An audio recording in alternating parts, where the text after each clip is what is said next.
send you a video, and trust me, I have heard from you. I mean, tens of you have written to me saying how miserable you are without my videos and taking antidepressants, you're losing sleep. So I called the producer and I said, producer, we've got to film. So here she is. She's ready to go. Now I'm actually going to do a complete project for you today, which is something a little new for all of us. What we're going to do is make a card using the Big Shot. You know you had to be a big shot, big shot. Oh, wait, producer, stop. Producer, stop. The producer's excited about the Big Shot. Very excited about the Big Shot. Now here's what we're going to do with this. We're going to do some dry embossing. When you get your Big Shot, there's 3 pieces of equipment that come. The Big Shot. You know you had Big to Shot. be a Producer. Enough. This is your multi-purpose cutting tablet, and this is something that when it came, I didn't know what it was. It scared me. It still scares me a little bit, but I'm going to tell y'all, it's really, really important. And then finally, some acrylic plates. This all comes in your Big Shot starter kit, and you're going to see how we're going to use that. Now, the first thing I'm going to do is a neat dry embossing technique. Now, you've seen dry embossed cards before. They're the cards that kind of have that elevated image in it. This is how you do it. We're going to take this folder, the dry embossing folder, and I'm going to put a piece of white cardstock right inside the folder here. Close it up. Then, I'm going to kind of make a sandwich here. If you view an acrylic plate as your bread, my embossing folder with the paper is maybe say, pastrami and cheese. And then, my other acrylic plate is your second piece of bread. You see the sandwich concept here? I'm going to take this and lay it on my multi-purpose platform here. We are ready to go. And now I'm just going to slide it right through the Big Shot, and it pops out. And look what I've got. I've got this card now that has this really, really neat embossed pattern on it. Now I don't know if you can really see this or not. If you can't, let me hand it to the producer, and she's going to bring it up a little bit closer to the camera there, where nothing is not high-tech. Ignore her manicure. It's horrible. I told her about that anyway.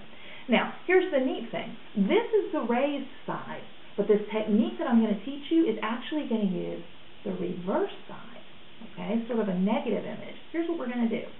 We're going to take a tool called a brayer. Now, a brayer is simply a rubber roller, if you will, and I'm going to ink it up really nicely on this ink pad.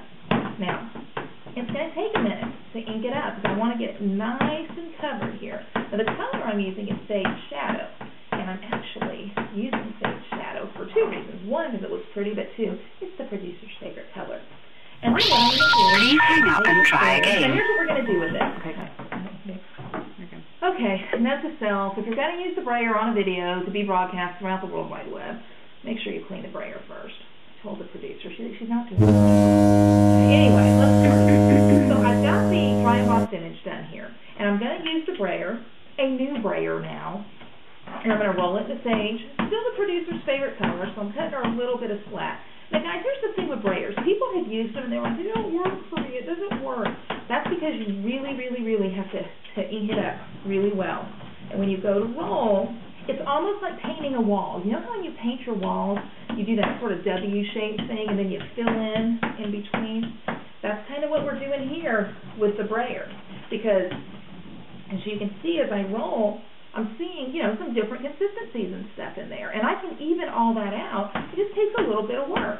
Now the plus side to this is that you really develop a strong muscle. And that's always good, I mean, we like stampers with strong muscles, and so that's what's going to happen here. So I'm going to put just a little bit more ink on it, and then I'm going to stop. And it's going to be kind of splotchy and kind of retro looking, but I like that. Producer, will you hold that up to the screen for me there? Okay, so you see that? Now, here's a little magic trick.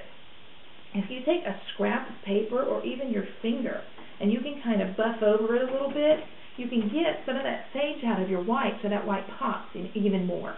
Now, when you do a technique like this, and I'm going to call this emboss resist here, but when you do a technique like this, what you're going to see is you want that technique to be the focus of your card. So the rest of the card is very, very simple. And I'm going to show you what I've done to make the final card here. This is a completed card, and if the producer will hold that up, you'll see you've got the technique there, and you see how it just makes that white just pop. All I've done is use a stamp set and punched out the word thank you. I've used a coordinating punch. That's the oval scarlet punch, which I think is great. And then I've used just a piece of paper as a border, and I've got a really simple, quick, and easy thank you card. And who doesn't need thank you cards? Everybody does. In fact, if you've been reading my blog, you'll notice that I just started a challenge, the MAD challenge. I love that title. But for me, MAD means make a difference. Because every day for the next 2 weeks, I'm going to give a card to somebody that makes a difference to them. It may not change their world, but it'll give them a brief little minute of happiness.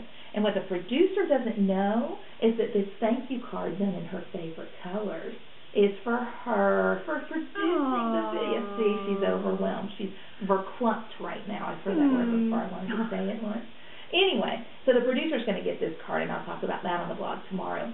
That being said, you've learned a technique today. Emboss Resist, we've used the Big Shot, we've used the brayer, we've used some fun ink, and I'll tell you what, I hope you go out and give it a